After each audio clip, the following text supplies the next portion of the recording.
All right, so you've probably driven by this place 1,000 times. I know I have. But did you know the Kicaster Country Store is not just a store? They also have a chef back there making some of the best food around. And did you know one of their menu items takes over 30 hours to make? You don't have to wait 30 hours. We're gonna go inside and see how they do it. Fast forward, let's go.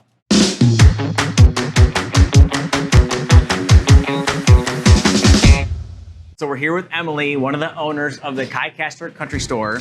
So tell me about how this came about. This came about because we live in the neighborhood in Wood Valley, and we've lived out here for about 13 years now. And I guess like with many people, we would pass by Kicasters and half the time it was open and half the time it was closed. And just really felt like this location had a lot of potential to be something special. Yeah. And being a mom, I had always wished I could just run down the street and buy some tortillas, or I don't have the sour cream. And it would be great if it was an actual little store. Right. Scott having his restaurant and being a chef, he's always wanted to have his own thing. So talk to me about when you decided to purchase this piece of property. Have you had that as a background at all? Or were you just like, hey, we're going into a convenience store and a bar and grill and here we go? Yeah, we saw that this corner, I mean, it just has so much potential. It is the entrance and exit to 5 neighborhoods. Sure. And knowing that on any given day, I could easily pass this corner 5 times. Just taking the kids to school and back, that's 4 times. If I go anywhere else, I could easily pass this corner 8 times in a day. Yeah. So knowing that this was just a prime location for something that really could cater to the individuals in the area.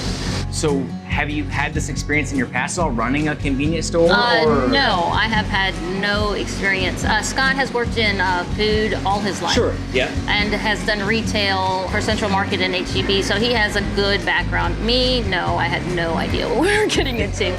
But it's been fun, you know, being out here, you have the same customers. They come in every day, really connecting with the community and catering to everybody's individual tastes.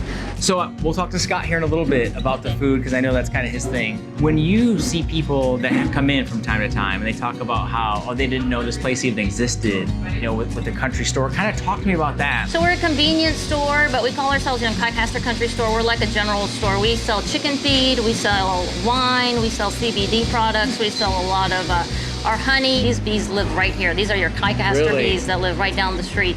So we have a lot of craft beers, a lot of craft beer selection, a lot of fine wines. Scott's very knowledgeable about wines. And then, you know, just your typical convenience items as well. Okay. And when can people find you here? Like what hours are you guys open right now during the week? We're open every day, Monday through Saturday, 9 to 9. That's when the store is open. Okay. The grill has different hours. We're open daily for lunch from 11 to 3. We're open for dinner only from 4:30 to 8. So there is a break between lunch and dinner. We kind of reset the kitchen and everything. Thursday, Friday, Saturdays, and Sundays. Okay. And what's one thing that you want people that live here in the area, what's one thing you want them to know about this place? We really work hard here to provide a experience for our guests. We put a lot, I say this over and over, but we put a lot of love and labor in our menu. When they come in here, we're like just this little metal building in the middle of nowhere, but we're very passionate about what we do. I don't want to sound conceited, but when you taste the food, and you come here, we want you to, every time you eat a jalapeno popper, for it to be the same burger. So there's consistency, and there's also the quality. We really try to give our guests an experience. You know, like this is a burger, but it's not just a burger. It's a handcrafted burger, and everything comes together. I mean, we have the jalapeno popper, the bacon blue cheeseburger, the buffalo ranch chicken sandwich, the spicy ahi tuna. And if you look at the menu, you'll see that jalapeno popper just has 4 ingredients in them. It's the bacon, the pickled jalapenos, ranch cream cheese spread, and cheddar cheese. But that comes together, and it's just like jalapeno popper. It's amazing. The bacon blue is grilled onions, bacon, and blue cheese on, and that's it. He's just a master at putting flavors together to create something really good.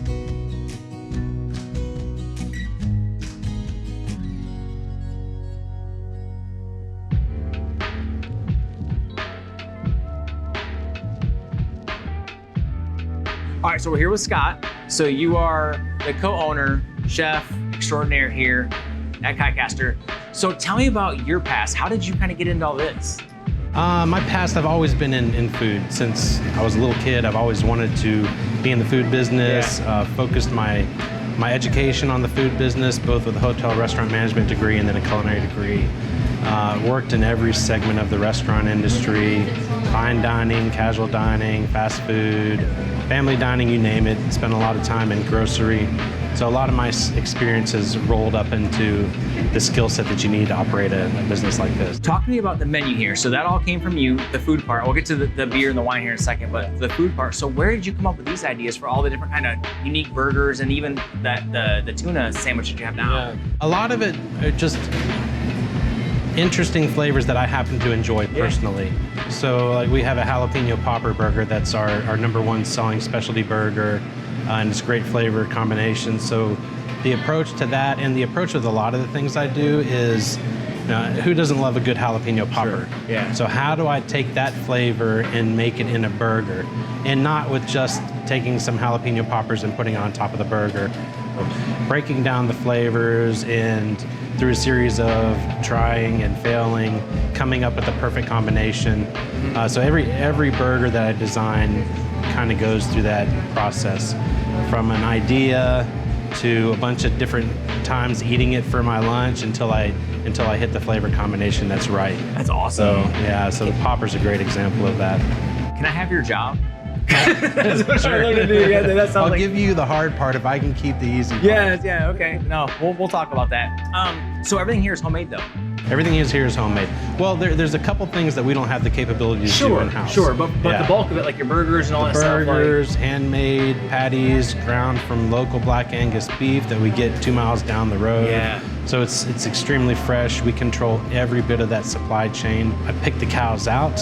I drop them off to the processor, comes back in primal cuts, and we utilize as much as we possibly can. And then from there, we're grinding the beef, making the patties, and we try to do that every other day.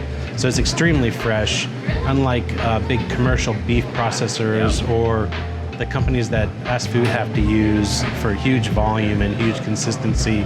We do it all here, and we cut the timeline. The age of our beef from process to plate is less than 2 months of its oldest. You were just awarded, what, top 5 or top 6 burgers in the San Antonio area? Yeah, that's correct. Yep. That's pretty sweet. Yep, and then #3 for French fries. French fries, so let's talk about that. So what's the #1 French fries that you have here?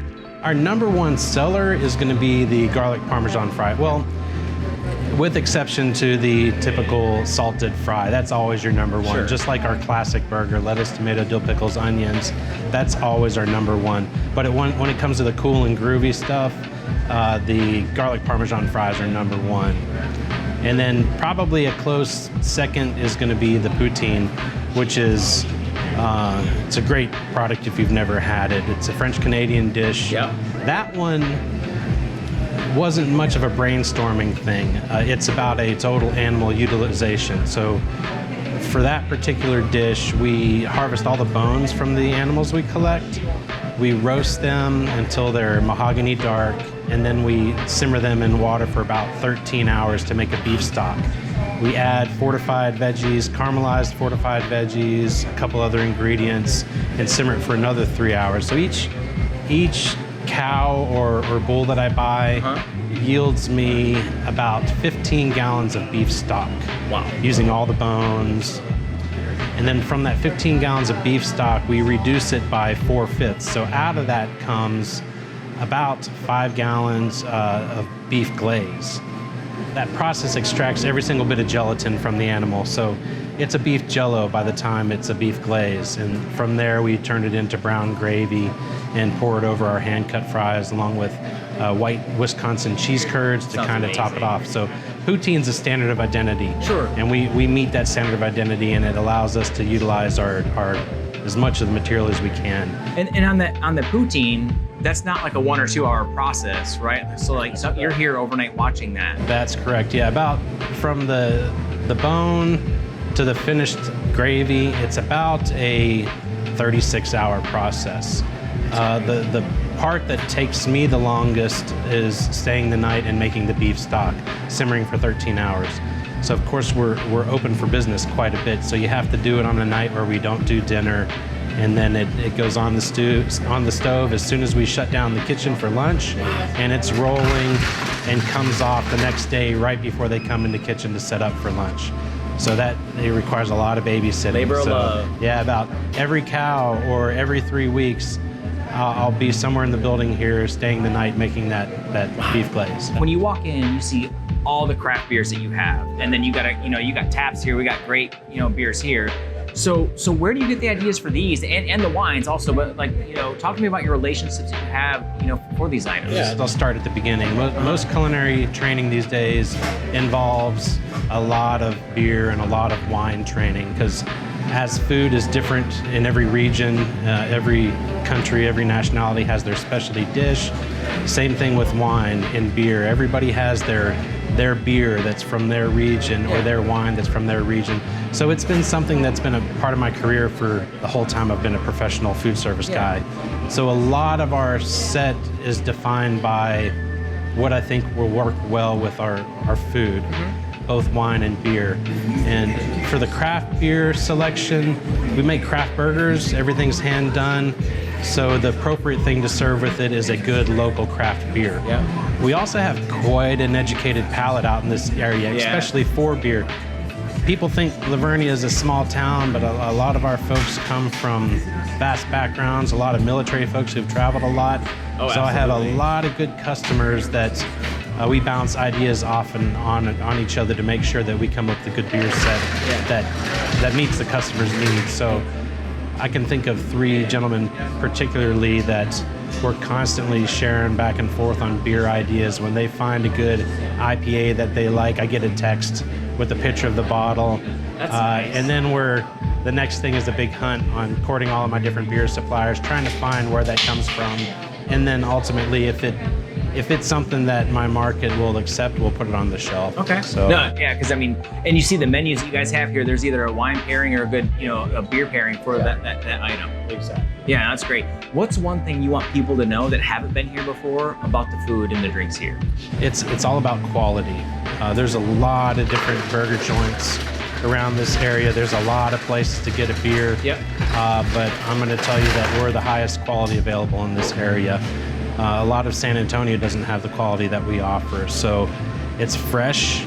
We know every ingredient. We don't use fillers. We use the real deal. So it's a very high quality, high labor intensive business, and the product shows. Yeah. You will taste the difference when you taste our burger. Yeah, you got a cult following. People love it. Scott, appreciate your time. Of course. Thank you.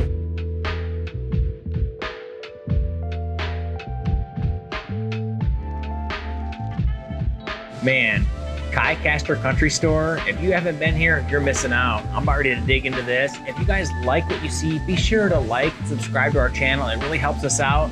And stay tuned. We got some really sick stuff coming your way. We'll see you next time.